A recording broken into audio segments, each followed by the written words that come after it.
welcome to the show. I'm Hamad Kalaji, and I'm a AWS community builder and software developer at 0 and 1. Today, I'm joined with Maysaa. Maysaa, would you like to introduce yourself? Hello, Muhammad. Thank you for having me on this podcast. So my name is Maysaa Ajjan, and I'm an author. I'm a journalist. I've been covering the startup tech ecosystem roughly since 2015, 2014, 2015. And I've seen it grow and expand, and then I've seen it shrink to its current size, and I've seen it go through so many changes. I also cover social issues. I work on a humanitarian crisis and topics similar to that, women empowerment as well. But I think for today, technology would be our cornerstone of the conversation, no? Yes. You also used to work at Annahar before moving to Arab News, right? Yes, I currently work for Arab News. I have written for a number of publications like Wamda, The Entrepreneur, a couple of times at the Daily Star before it shut down. And I did write for Annahar. I was the technology editor at Annahar for the technology section. I worked for around 2 years for Annahar English before it shut down, another publication that shut down, and I moved to Arab News, and now I'm a freelancer at Arab News, and I'm pursuing my master. I cover anything that's related to technology, fintech, cryptocurrency, anything of that sort, as well as economy and culture. Okay, so while you were at Nahar, there was a column started called Startup City, where our other news outlet that did similarly the same about this. The expectation is to highlight local talents and optimistic businesses that would rise in Lebanon in the future. Why would a newsletter be interested in highlighting those startups exactly? And why hasn't been like an index to track if a startup is currently operating at the current time or not? You mean a newspaper, right? Not a newsletter. Yes, a newspaper. Oh, So, yeah, it's the responsibility of every newspaper to be in sync with the youth and with the rising new form of journalism. Technology journalism has not been in the Arab world. It has not been for long, technology journalism. And the hype that follows startups, it's all amplified by the media. So that's just to give you a view of a small view of how technology shapes, how journalism and technology journalism shapes everything we see and hear about startups and the hype that follows them. So when I was at Annahar, my predecessor. My former colleague who had left Annahar, he had started Startup City with the aim of, as you say, highlighting innovative startups and promising youth. And he had left, and I picked up after him, becoming editor of the section. But I received a huge support from the editors, the editor-in-chief, Lies Saar. He actually encouraged that startups be covered, and he really was excited about my technology background. He had never had a technology reporter or reporting on field for Annahar. And so, you asked the second question, why has there not been why has there not been an index to track startups?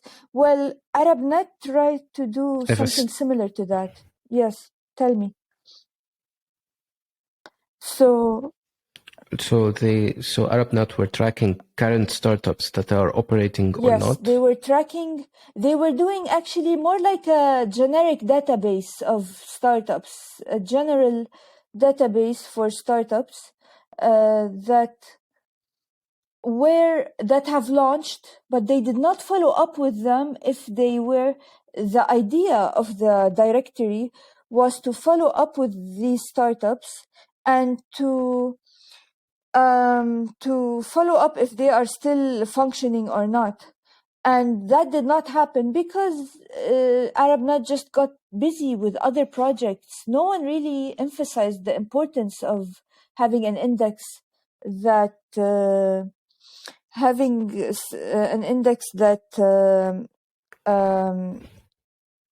categorizes the startups according to their status, although that is much needed. And that is why Arabnet is the only company that produces reports. Their latest report, I forgot what it was called, but it was something about the state of the startups after the inflation. These 2-3 years were pretty rough on the startups, as you know. So they keep up. What I'm trying to say is that they keep up with what's happening, and they try to provide local support through reports that are available to anyone in the ecosystem. And they're the only ones I know that do such things. Why don't other companies do that? That remains a whole different issue. Maybe because it's mostly like a hassle. It's quite a hassle. You need to have a lot of contacts. You need to have a very strong communications team, because I'm assuming if you are a startup founder, then your day is pretty much planned out from dawn till evening. So you're very busy as a startup founder.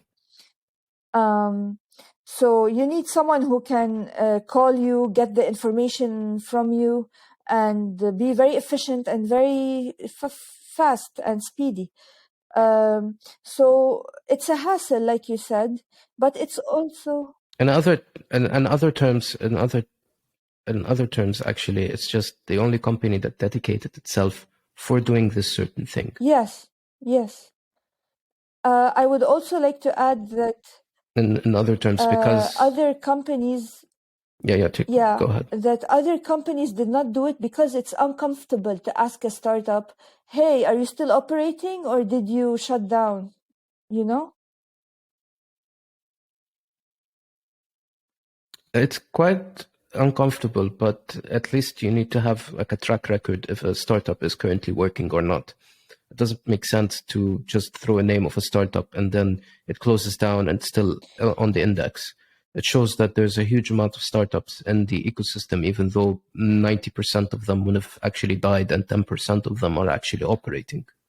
So that creates this kind of like clutter on the amount of the startup ecosystem in Lebanon, even though there aren't that much operating startups. Absolutely. And nowadays, you only reference a startup if you are in the ecosystem and you are exposed to the type of startups that are around you. You know who is who, and you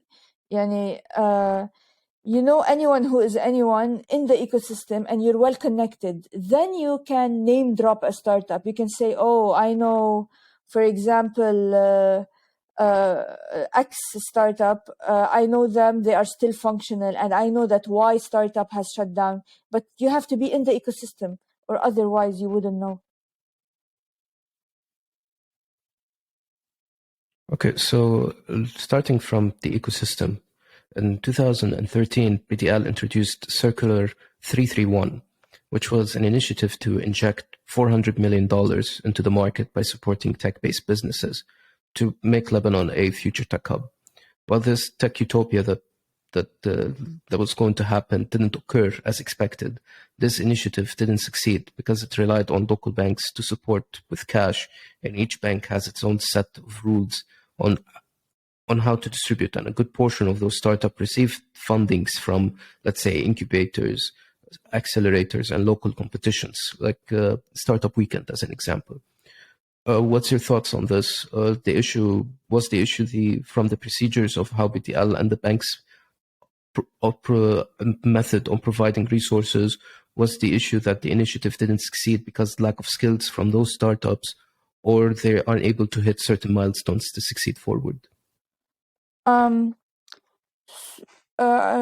Your main question was that your main question. Can you repeat just the main? Okay. So, what's your thoughts on this? The issue from the procedure of how BTL and the bank's method of providing resources, and was the issue that this initiative didn't succeed due to the lack of the skills from those startups, or because those startups didn't hit a certain milestone to succeed forward? Okay. So in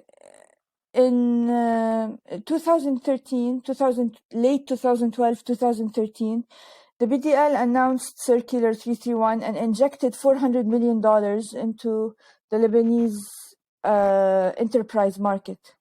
The limit was raised. This limit was raised to $650 million in 2016 to foster even more innovation, or more quote unquote innovation, and drive banks to invest more. The circular guaranteed, you see, the main, in my opinion, one of the main issues is that the circular guaranteed 75% of the bank's investment in the knowledge economy through direct startup equity investment or indirect startup support entities.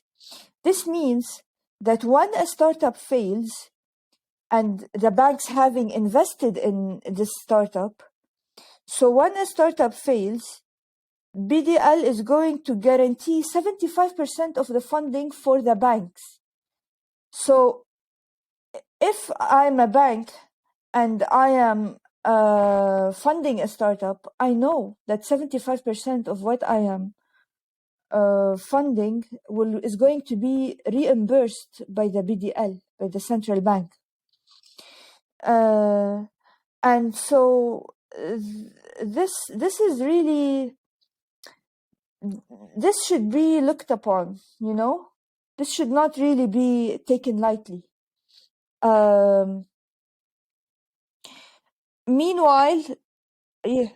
There's a certain level of how the banks operate. They're not going to fully cover the kind of issue. So BDL is not going to cover 100% on the bank's issue, because the thing is that you can start creating, how I'm going to say this, like Ponzi startups that would take money from BTL, fail, and then all of a sudden they will file up a bankruptcy and say, hey, we failed. You promised us 100% of the money. Please return it back. And the bank would not lose anything. So it was like there was supposed to be a 75% on BTL and the rest on the banks, so that the banks don't actually use this for their own advantage. Yes. Exactly. Like what you're saying is correct. I mean, to my knowledge, yes, that is correct. But it led to a bubble, really, don't you think? There's a bubble in the system. So there's a bubble. There's always going to be a bubble in the system. Yes, the whole even technology if, let's say, for example, ecosystem is built on bubbles, abroad and here. It's not just only it's built upon bubbles, but the thing is that there is a chance for a certain startup to work, or it's not going to work. So out of, let's say, 100 startups, 10 of them will actually be, let's say, top performing, and the rest would be like almost getting ends meet or underperforming. And this is something that is normal in the startup ecosystem world. So not every single batch is going to create 100% optimal and, I'm going to say this, groundbreaking startups. There's going to be failures. There's going to be startups that's unable to meet certain requirements because of the idea that's going to provide or the service that is actually servicing to its clients. Some of the services are quite difficult to achieve in a certain milestone, so they are unable to reach those certain milestones that they want to achieve to move forward. So as an example, let's say the medical world, it's quite difficult to get things done in 2 to 3 years. It might take 10 years to actually make the startup profitable. But if you're going to offer services, let's say like e-commerce, it can be achievable in 1 to 2 years and you can actually make revenue. And when you're creating the report at the end of the year, you would find out that the e-commerce startup is making much more revenue than, let's say, the medical startup. So they'll start saying, okay, these are the gainers and these are the losers. They start to reevaluating the current startups that are making for them profit to move forward, or let's see what they're going to do. And the non-profit startups, they would start to either pivot the idea or give them investing to see if they're going to move forward with this, if they're going to create revenue or not. Okay. Yes. Yes, indeed. The only thing I wanted to say is that the situation, there was, to go back to what you were saying about the bubble, there was a huge bubble in both the salaries and in the expectations of investors, the rules that investors, not rules, the strategies that investors took. But I think we will get to that in other questions. But the salaries of tech employees were not always merit-based, to put it that way.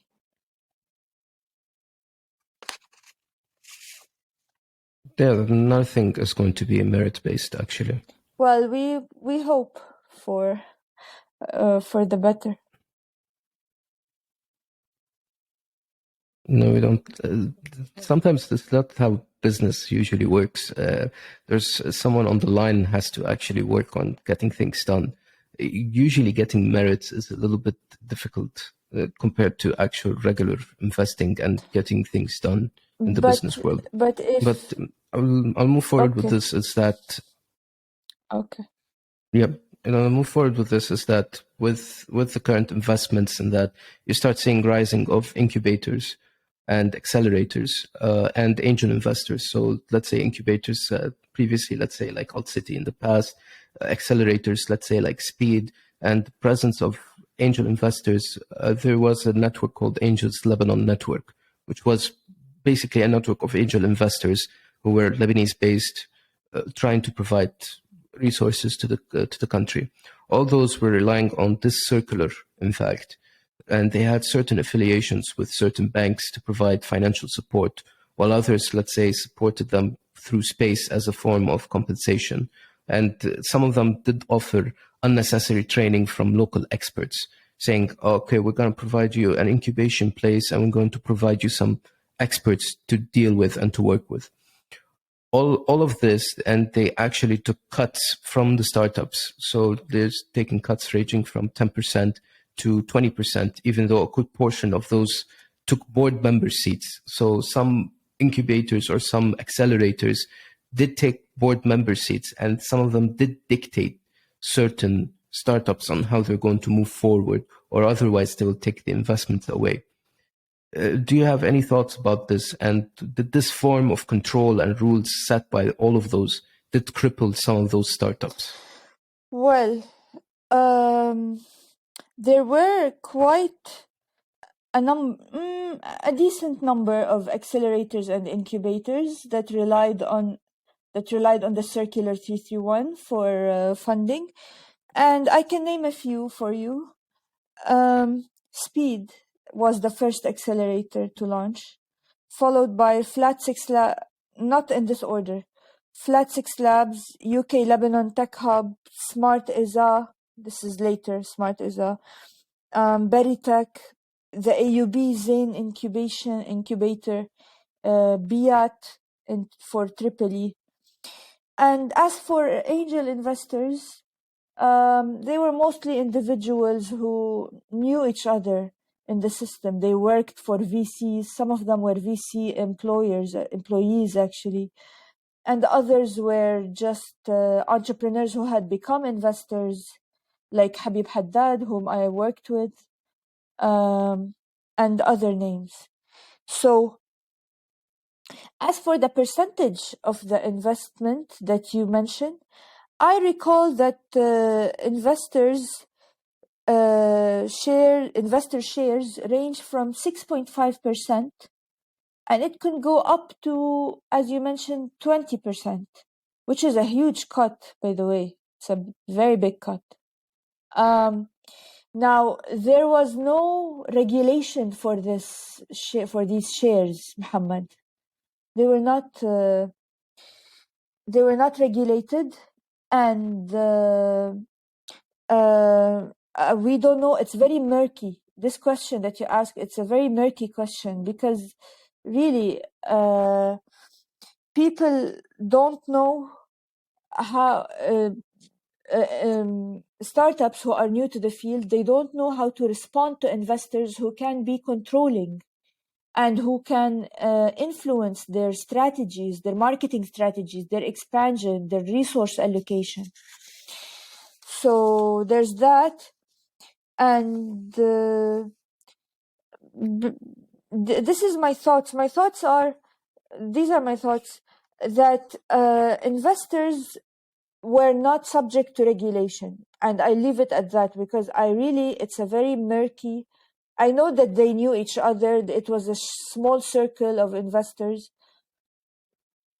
But I don't know any more of that. Maybe I will have to ask a few startups. Here's the thing, is that the problem when working with a certain startup is that the investor will take board member seats if they achieved, let's say, a 9.5 to 11.5% taking shares in the startup. And they take a huge cut when it's a pre-seed startup, not like if it's a Series A or Series B or a Series C, depending on. So pre-seed, there's a huge risk to reward ratio. So they're actually investing on a highly volatile startup on the pre-seed area. When you start moving to Series A, B, and C, you're more likely to take less cuts and provide more cash, because you know the revenue they're going to generate is going to be much more than you actually invested in on a long term. So buying board member seats of, let's say, like 9%, 7%, the percentage may go to 5% because they're already making revenue. The A series or B or C series is just to move things forward, or they want to advance certain sectors inside of the startup, but the startup is making money and it is somewhat profitable at a certain level. But when you're taking a pre-seed startup, let's say a startup that started with zero funding and zero investments, they have zero cash on them, or they might have some personal cash on their hands, the risk reward ratio is very high, because they're putting a huge amount of risk, but the reward that they're going to get, those kind of investors, is high. So if, let's say, you invested, let's say, 10K on a small startup, and this startup achieved to have $100,000 at the end of the year, if you take 10%, you've already got your $10,000, and you still have the shares. Let's say if they took a 10% share.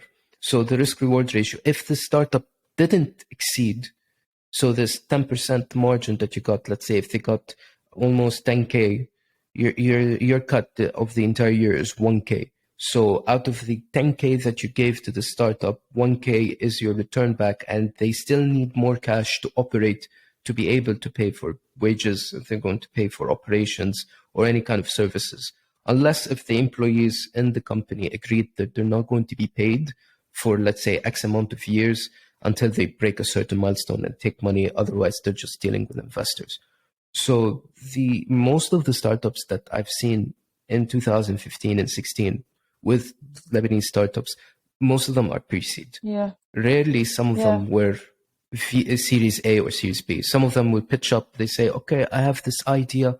I want funding for it. They give them 10K, but they get a 10% cut, or they get a 20% cut based on the idea. If it's like a lucrative idea, if it's kind of actually going to generate money, they might dictate to a position. They take 20% because they think it's going to make money.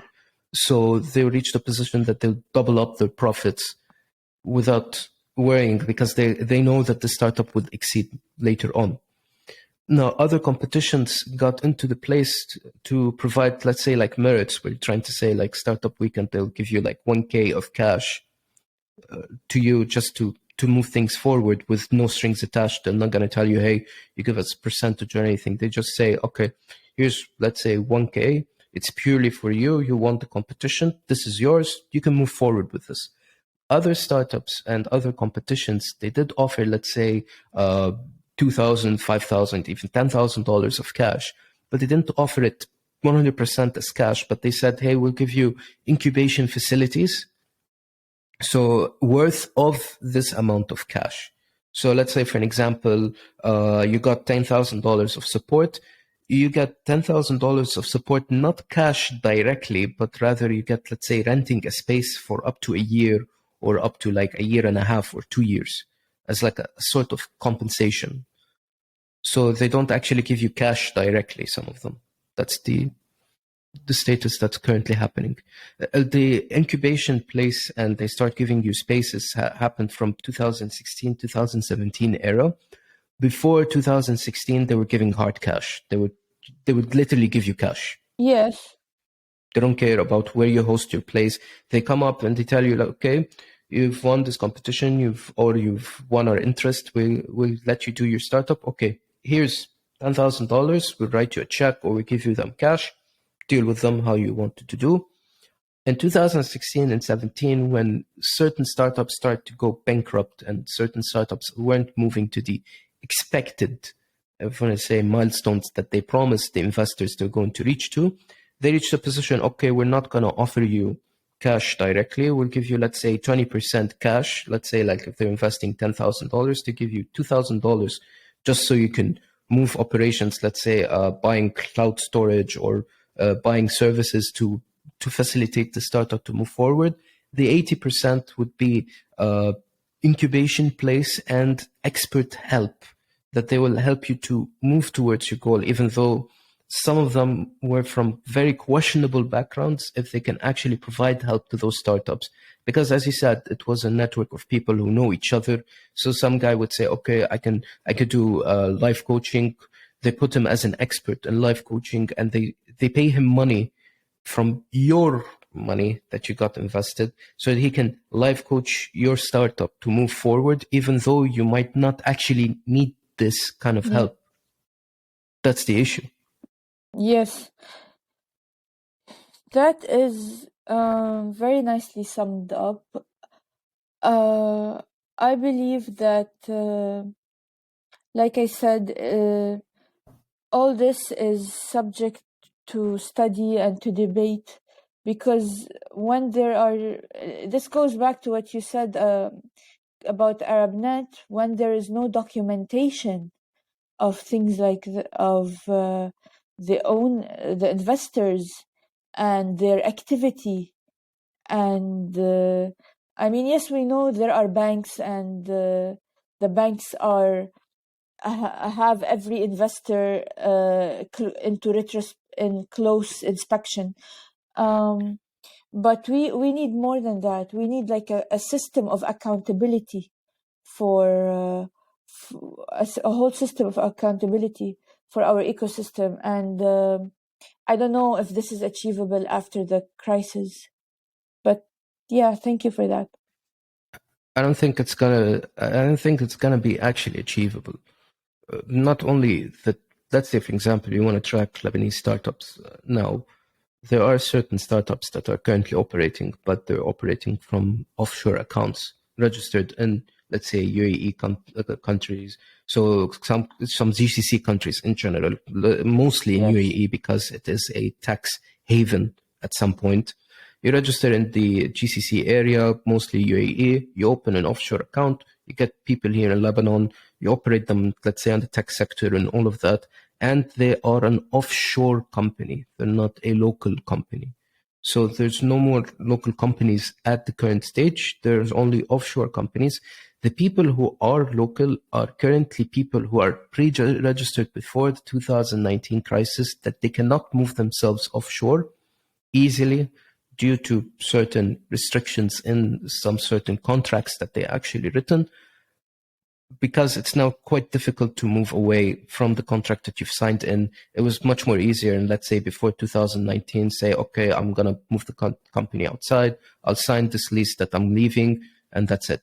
Now it's more difficult because they want those startups to stay in Lebanon so they can have this number. And we have X amount of startups currently operating.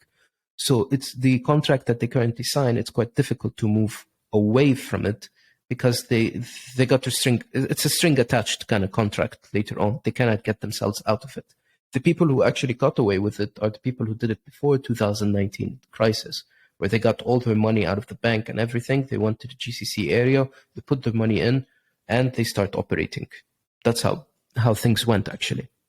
Don't forget that having an offshore company in the UAE makes it much easier for you to get funding from UAE VCs, venture capitals in the UAE. You can actually get certain investment from GCC and UAE, but there's a certain trick in it that you're supposed to have a UAE partner. Or let's say, for example, the same thing here in Lebanon. In Lebanon, if you want to have a company or if you want to invest, if you're non-Lebanese, you're supposed to have a Lebanese partner, or at least have, let's say, for example, your husband or spouse is Lebanese. They can sign the papers and they can co-sign you with them. That's how usually things work.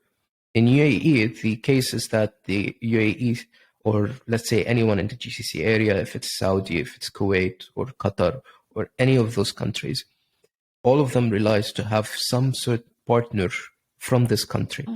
And there are certain restrictions in certain countries that force you to have even employees from that country. So let's say, for example, Saudi as an example, they might ask you to have, let's say, 10 to 20% of them to be Saudi employees. To be able to start in, let's say, Saudi Arabia, you should have 10% of your company's employees Saudi-based to be able to open in Saudi Arabia. Otherwise, they won't let you to actually operate and register in Saudi Arabia. Because to them, you're hiring people from outside Saudi Arabia, other people from other countries who maybe from low income countries. Now, Lebanon is not considered a low income country. Other people can benefit on behalf of the Saudis. So you're currently benefiting from the Saudi economy without actually giving back to the Saudi economy much more than just paying taxes. They wanted to be certain employees that come to Saudi Arabia who work in companies that are based in Saudi Arabia, so the economy keeps moving forward. So you give them money to these Saudi people, the Saudi people will start investing more into the market that they currently have. That's the kind of issue that you face when dealing with GCC areas. Yes, although I do know two startups that are completely based on Lebanese founders, but who are well connected in the sense that they have good clients, and they managed to get their business is going well because two startups came to my mind. Because they are from this country. So some of them are like Lebanese, Emirati. They can register their own company directly. No, these two people are Lebanese, just regular Lebanese. But I know that they are doing well. I don't know about their relationship with investors, but it all goes back to your connections. I mean, connections really play a part, and how well likable you are, and how independent, not independent, how dependable you are as a character. But then again, these are just all for the most part. What you are saying is true. Yes, in Saudi, you need 10 to 20% of your employees to be Saudi, and everything you have said about Qatar and Kuwait and other countries. So yes, moving on. Moving on, there's, as you said, that there are a decent amount of Lebanese startups that did exit outside. Some of them did exit on with a huge price tag on them. So I'll give two examples. There's a company called Mikey, which is a password manager that used to operate in Lebanon that got acquired by JumpCloud. And you have Rawa TV, which got acquired by Medal TV, that bought them since they actually did the streaming. I'm going to say this, the gaming streaming world in the Arab world, which is something that's not been seen. While there are certain talents that are available in the country, some of those startups that exited need to register outside Lebanon to be able to do this kind of transaction, or for say this acquiring. It's not something new. That I'm going to give an example as Anghami actually had to relocate their offices to be able to get their stock on the NASDAQ. There's no capability, I would say, to host their stock on the NASDAQ unless they actually relocate the main headquarters to, I think it's Abu Dhabi, as I would remember. So it's the mechanism of registering a company in Lebanon is a culprit on itself. A culprit? Is it a culprit? Well, listen, registration and paperwork in Lebanon is outdated, to say the least, and it's demanding. So it's demanding and outdated. But a more important reason comes to my mind when you want to talk about the culprit. So when we want to talk about who is the culprit, or what is the culprit behind these transactions, it's basically the capital control of banks. It's not the paperwork. It's not the startups have been doing paperwork for Lebanon for a long time now. So it's not registration or whatever. Yes, to be registered in a foreign country is a huge asset for Lebanese startups. But I really think that when the capital control came, this is when shit hit the fan, because their main asset, which was money, because the Lebanese, they have two assets: good talents, good technology workers, and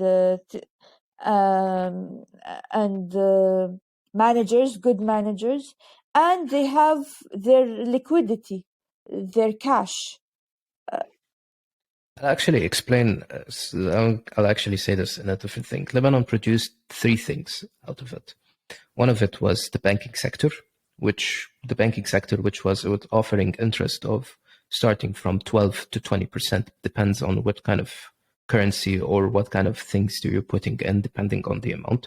Two was it's actually exporting people outside. So you export talents to the outside country. You teach them in the education system. It is rigged in a way that to make you a prominent, good employee at a company. So the entire education system, starting from schools to university, they don't teach you how to actually think or to do certain things. All they care about is they teach you how to be this employee that can get a job instantly. So I'll give an example in my sector. In the tech sector, they don't teach you what is actually good for you to move in the market. They teach you something that has been used in the market for so many years, obsolete technologies that can guarantee for you to work in, let's say, an old company or in a bank or any of those kind of things. The third thing that they actually exported, so they exported financial services, they exported people, and what they did is they exported services. So services which are technical services, that they are currently using. So usually startups were considered as a technical service. Now it's mostly tech services as doing, let's say, websites or mobile applications or any of those sort of things. Now the banking sector is almost zero. It doesn't provide any more loans or any kind of support or any interest at all. Two, the people who fled away are not returning back. So they went outside the country. They're not going to return back anytime soon. So the money that they currently generating from outside countries are not going to be feeding back to the country's economy. So the expats are not going to return back, nor they're going to send back money, or they're going to send minimum money just to support their current family, let's say their mom or their dad. No, the expats, here. they send a lot of money. The expats. These expats send a lot of money, but not as they usually do before, due to certain restrictions that are currently happening from the banks. Yes, but it's still a big part of the GDP. I'm not sure how much percentage. It's still part of. Yeah. It's still part of the GDP because that's the only thing that they can actually get. We don't produce anything in Lebanon except for those three main things. We don't export that much money. We don't make much money from exporting wheat or exporting lemons or exporting any kind of thing. We export these three things. We used to export financial services. So in 2008, when the American economic crisis happened, most of the US investors dumped money into Lebanon because Lebanese banks were giving you 12 to 20% of interest. They used to position that they would throw billions of dollars and they were making revenue out of it, even though the United States was facing with an economic crisis. There's even an article, as I would remember, stating that in the most biggest economy, it was collapsing while Lebanon was working perfectly fine. And the thing is with Lebanon, when you have protection rules that you don't know who's throwing money there, investors were like in a safe haven. They threw money there and they didn't care. After a short amount of time, when the economic crisis weighed it down in the United States after 2008 and things started to get better, they got all of the interest that they got and dumped it into the United States to buy assets, to buy cheap stocks, if I want to say. They bought cheap stocks from Lebanese interest. They bought cheap stocks and cheap, I'm going to say, real estate. They made huge money out of it. Some of them were able to don't care about what happened in Lebanon. Of their assets that currently happen in Lebanon because they already got the interest. They invested back after the 2008 crisis. They made huge amount of cash. They don't care anymore what's happening. Returning back to this, other than financial services, the expats are going away. They're not going to return back. They're not sending that much money as expected. And most of them are going there to relocate for good. They're going to create families there. They're going to move. They're not going to return back anytime soon. And the third service, which was the technical services, with the lack of electricity and with the lack of the internet connection, these kind of services are going to become obsolete, or the person who can afford electricity and the person who can afford good, decent internet is capable of running this kind of service. And it's now becoming a business model on its own that certain places that offer a 24/7 internet and fiber optics internet are offering their hot desks for, let's say, $100 or $200 for just a seat that is like size of this MacBook, but just a little bit expanded. It's just good enough to put a laptop in it. And this is your hot desk. And they're making a business out of it, which is totally legitimate, but it wasn't like this before. Usually before, when I want to rent an office, I can rent an apartment and it would cost me that much. Yes, rents are skyrocketing in prices. Not just rents, staples, food, medicine, and rent as well. Now, yes, this is like a whole topic that we could sit talking hours about it. Now, I'm not going to get into details for it, but I'm just going to say that the Lebanese economy is just based on those three important things. Everything else is just fillers, if I want to say. Yes. It didn't help that a lot of startups shut down. It didn't help matters that a lot of startups shut down during this phase. They shut it down because they're unable to actually fund themselves. By the way, shutting down of startups is not something new. Before the economic crisis actually occurred, there was a series of startups that did announce bankruptcy. I'll give an example as Bookwitty as an example.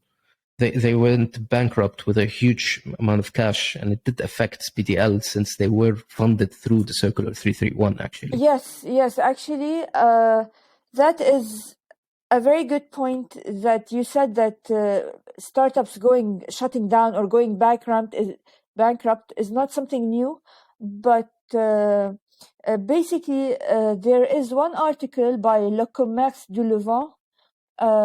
It's in English, and this article is dated in 2018.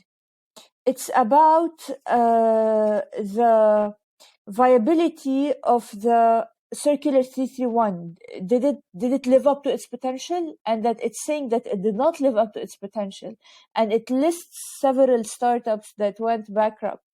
I just read it a while ago. And yes, Bookwitty is the ultimate example of a startup gone wrong. It's all about the bubble, the hype, and the hyperinflation, which goes back to the bubble, the hyperinflation and the valuation of the startups, the overspending of startups, such as spending on employees, spending on rent, spending on things that are not really necessary for a platform like Bookwitty. So Yeah, the problem with Bookwitty, other than that, is other than the fact that the misuse of certain assets and paying for employees and all of that. I'm not going to get into details on how Bookwitty actually bankrupted, but the thing is that it got bankrupt. The problem is that after the bankrupt, the BDL didn't issue much support for startups, or the requirements to get funding after the Bookwitty bankruptcy affected certain startups to actually get funding in the Circular 331. So it was not just only a major blow that the big company in Lebanon did bankrupt on a huge amount of cash, but they also bankrupt and caused a huge effect that it caused like a lack of trust in certain companies in Lebanon to actually receive funding, since they were afraid that the future startups will even lose more money than before. yes, future startups. Yes, and that led them to be. This led the BDL to be very diligent and more, if you want, more diligent, more demanding of paperwork for startups. So startups more demanding of paperwork from venture capitals and incubators and accelerators, as well as startups at receiving end of the banks. So yes, this led them to which is something that should have happened. They should have been overly demanding. We're talking about billions and billions of dollars. Not billions. It was $650 million in 2016, but we're talking about coupled with the valuation of startups, this could lead to a GDP. Actually, it led to a GDP of nearly $1 billion, which was in 2018, which was 1.5% of the country's GDP. So yes, Paul Shukrallah, there's an article, in this article that I read actually, in Le Commerce du Levant, Paul Shukrallah from Baritech Fund, he states that since BDL became more vigilant in their quests for accuracy, so he said something along the lines where we were basically funding 18 to 20 startups a month, and now we don't fund that much anymore. So yeah, what you're saying is very valid. The thing is that even after the whole let's say, for example, a lot of startups that fail and stuff like that. The economic crisis hit and COVID-19 started to take effect in all around the world, especially in Lebanon as well. Certain startups became unable to provide their services on any optimal level and they closed.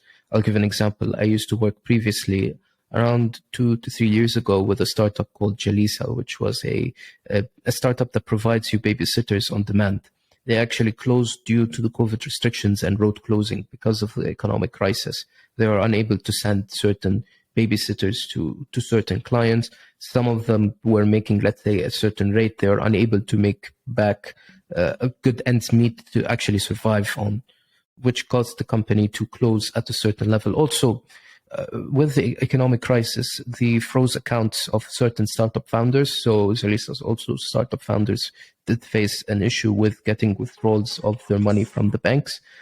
They reached a position they are unable to pay their employees. Some startups relied on external fresh monies since they might have an offshore account from outside the countries. They start sending a good amount of money, or some of them did receive fundings with fresh money accounts, so they are able to provide their employees for a short amount of time till they get an extra funding or till they actually got another round of funding from investors, or at least for a short amount of time till they actually break even or make revenues.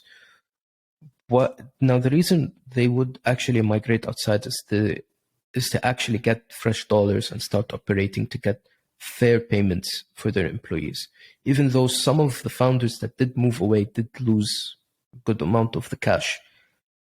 Is this the main reason why those founders resolved to migrate outside the country and to operate there? Or it's just because of the economic crisis that occurred that they would rather just operate outside and it would be much more sensible for them? Well, let's make a point clear.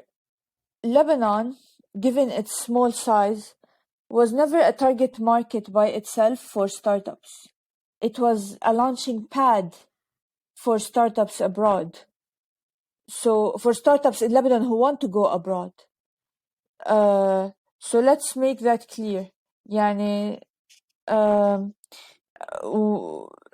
there is always one or two or three reasons of why Lebanese entrepreneurs, founders, employees, regular citizens, they want to leave Lebanon. Now you asked about electricity and internet, correct? Yes, since it is a factor that is playing It is. on the current startups. It is a current factor. And so the problem is that you have now, because of the economic crisis, a lot of things became much more cheaper. The thing is, let's say for an example, where you used to pay a rent for $450, now the rent is around $150 to $200. It's now attractive to certain people to throw their services in there, but the problem is that you don't have decent electricity nor internet to fund certain providers, or let's say freelancers or providers of certain services to move forward with it. Yes. Let's say, for an example, as an example of this, if let's say Spain or Portugal, the kind of countries that can that they have cheap renting per capita. So let's say, for example, Spain or Portugal, where they're offering very lucrative, I'm going to say renting, they have 24/7 internet and 24/7 electricity, and you don't have to pay that much to actually rent an apartment or rent an office there. It becomes much more attractive to Lebanon as well, since it doesn't cost that much to rent much offices compared if you have fresh dollars, compared to if you're using Lebanese pounds, if you want to take it. But the problem is that the two most important factors are not being brought up, which is the internet and electricity. Yes, the internet and the electricity. Well, first of all, most startups, they are called a startup. Why? Because they are tech-based. They are not a barter company or a restaurant. They are tech-based. So they are based on technology that is based on internet and electricity. So whether it's an e-commerce, education, online education, a booking platform, a fashion platform, an Uber-based service, such as, you know, the Uber of X, the Uber of Y, as we see a lot these days. You know, what you're saying basically is that electricity and the internet are the main reason, or are one of the reasons that that the Lebanese startups are leaving Lebanon. And I just, for me, it was only a matter of time, because the Lebanese have always spoken of wanting to leave Lebanon, as I just said. Now, let me give you one example of how not having electricity and internet can be a launching pad, can be an initiative that could help us to launch other services. For example, if I want to launch, for example, Dalil Thawra. Let's take Dalil Thawra as an example. It's an excellent example of an online initiative that worked despite the political system in Lebanon, right? So all you need is some electricity and a bit of internet, and then you can access the directory of the NGOs and the partners in Dalil Thawra, in the Thawra, in the revolution of 2019. Not just 2019, also the more modern ones.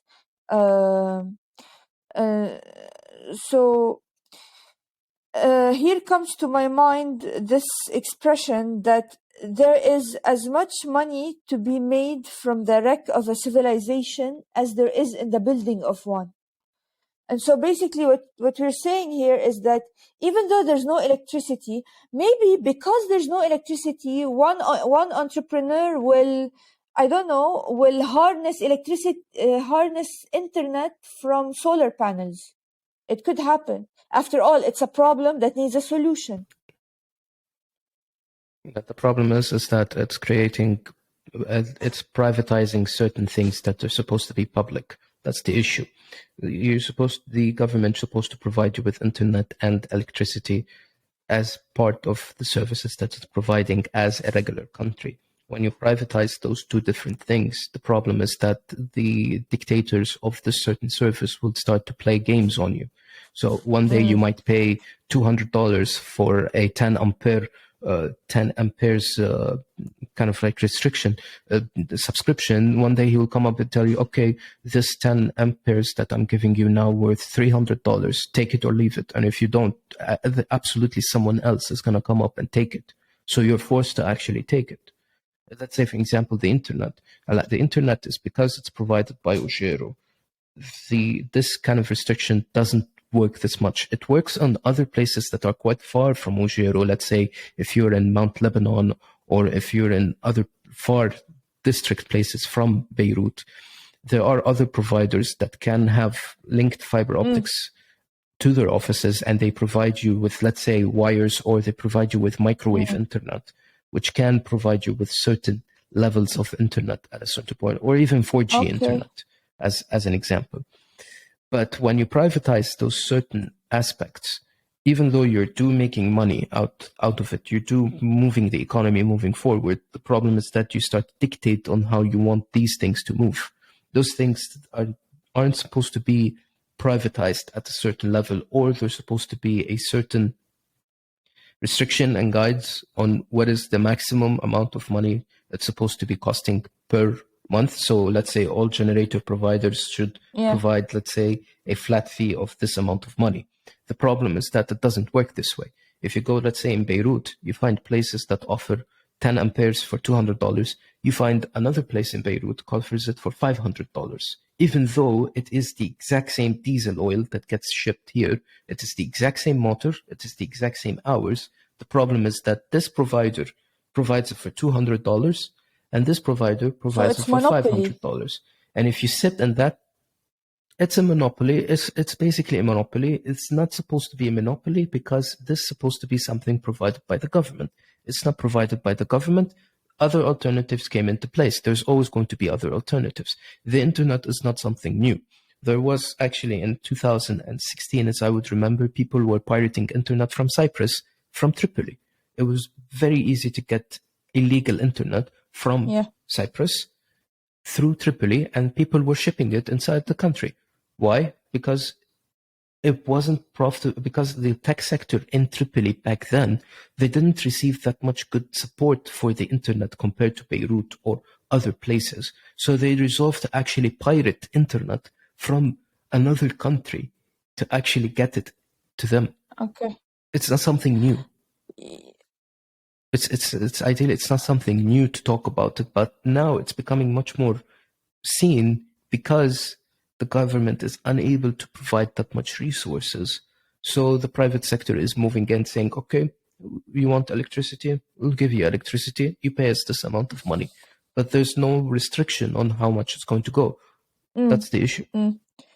Yes, there is an issue with regulation in this aspect, as there is. It reminds me of the investors, there's no limit on how much they can claim as part of a startup. And this is another issue here, the privatization of internet. And there are many examples like these. Yeah. So after the whole economic crisis and after people lost their trust with BDL to put money in the banks, of that a rising new sub-economy that's currently happening in Lebanon, it is that most companies nowadays are resorting towards cryptocurrencies, let's say as Bitcoin as an example, to receive payments instantly without a middleman. So let's say, for example, I can be a legitimate business owner in Lebanon. I can say, hey, I accept Bitcoin as a payment. It doesn't have to funnel through any bank or any of that. I would receive payment from the client directly. I would go on the market and say, hey, I have X amount of money in Bitcoin. Who wants to buy? There are, let's say, Telegram accounts that already provide to you to sell and buy, let's say, Bitcoin, USDT, any other kind of currency. But now there's a rising new sub-economy that's currently happening, is that people are now relying on other mediums of cash. And example of those are cryptocurrencies as an example to do certain kind of things. Do you think that this thing will shape Lebanon's economy and how businesses are going to be created and operated here? It's very hard for that to happen, in my opinion, because you see, Lebanon not only is a very traditional country with a structure on the central bank, with a centralized economy and a centralized system, but it's a matter of, if we can't have internet, for example, we were just talking about internet, electricity, infrastructure. We don't have the infrastructure for Bitcoin, even though it's decentralized, but it does need electricity and internet, and it needs fanning. I mean, if you're mining, you need fans. Okay. If you're mining. If I'm not mining, if let's say I have a wallet, let's say I'll give you an example. Here with me, I have a hardware Bitcoin wallet. It's a ledger. I can now receive payments through it online. So I can receive payments. I don't need to mine. That's the issue. I don't need to mine Bitcoin.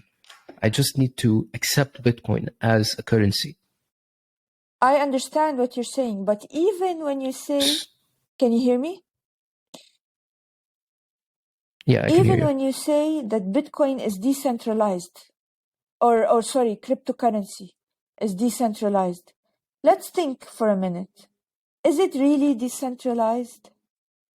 Can you really do peer-to-peer transaction without a third party? There are things called on Bitcoin. There are things called Bitcoin, yes.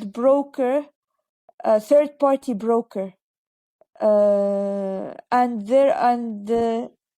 Yeah, it's like let's say for example like Binance and Coinbase. Yes. So, but you have to be on Binance and Coinbase if you are abroad. This is number one. So you have to be on these. So this is a form of centralization. And also in Lebanon, when you want to do peer-to-peer transaction, if I have a currency, okay, and I want to cash it out, let's say I have Ethereum, and I want to cash it out. So I have to resort to the WhatsApp groups of the community and the community system in order to find someone who is willing to barter, quote unquote, barter with me, to buy from me, if you will, to buy from me the Ethereum that I wish to cash out. So this is not really decentralization. Yeah, I got your point. Yeah, the thing is that with other currencies, it's kind of a centralized kind of thing. You have to go on an exchange to buy or to sell or to change to a different currency. With Bitcoin, actually, here's the thing: you can achieve pure peer-to-peer, and you have non-KYC'd Bitcoin, which is Bitcoin that is generated without the need of a broker.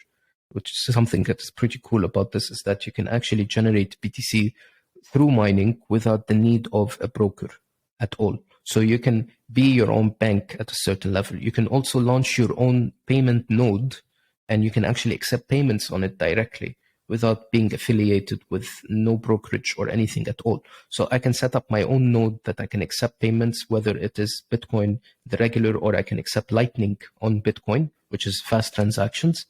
I can also have my own wallet, and I can deal with people through my wallet and through my own server. So I can be my own bank at a certain level. Now, the thing that you've talked about, which is the barter mentality of doing exchange, that is absolutely true.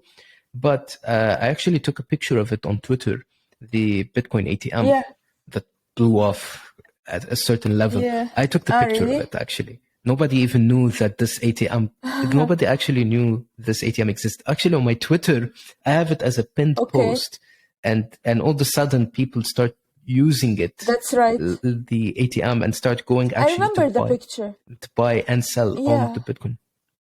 Yeah, I'm the one who actually took the picture. It wasn't Hamra. It wasn't Hamra. Yeah, absolutely.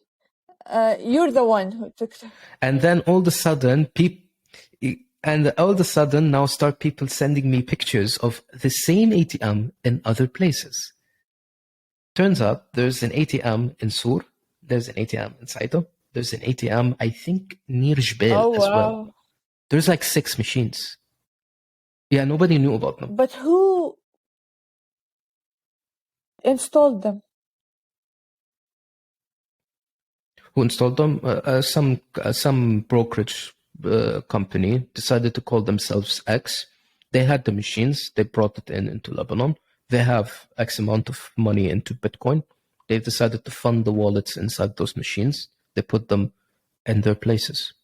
It's a pure legitimate business. It's the exact same thing as the barter mentality, but the only difference is that it's completely digitized. So I don't need to deal with people, or I have to be afraid of the $5 wrench attack, which basically the other person might have a $5 wrench who might hit me in the head and steal my money. I don't have to worry about that anymore. I can see transparent fees, and I can actually sell. Other than that, you can actually go to other countries, let's say like Turkey. You can actually go to a physical store that buys your Bitcoins and gives you cash directly. Okay. It's not something you new. mean like Mr. S.T. You know him? His name starts with an S. He deals with USDT. He's a very famous exchanger. Do you know him? No, I don't know him. There's, I think in Turkey, there's something called like Coinfura, which is a physical bricks and mortars place. You go to the store. It's an actual physical house, like an exchange store. It's basically for Bitcoin. You tell him, hey, I have Bitcoin. You give me cash, and he gives you cash right in your hand.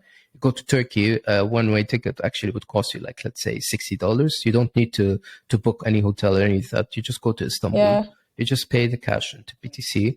All of a sudden, you have cash. On the airport, you're allowed to, with a limit of $10,000, no question asked, actually. So for $60 to go and $60 back, so around $120, you can actually go buy a couple of stuff. You can exchange money for BTC and then come back. So you can buy medicine, you can buy clothes, you can buy any of that. Exchange the money, you come back and you have cash and you have material with you on the cheap. It sounds I am something all new. for decentralization, but true decentralization, you know? There's not going to be any true decentralization due to the fact that most of, let's say, a CX or a centralized exchange or a DX, they still need a centralized place to host themselves. We haven't reached to the full decentralization phase to be actually fully decentralized. You still need a software developer to launch certain keys and control of them to be able to launch a DX also as well. So it's not something that's going to happen anytime soon, actually. Right. That was my only objection, what I said about the decentralization. That was my only objection. But yes, I'm all for, a utopian system. You can actually start your own business in, let's say, in Portugal or based on Bitcoin. They have a 0% tax on crypto, even if you register it with the government. Okay. Great. My computer is running out of battery, so Yes, no problem. I can. Yeah, sure.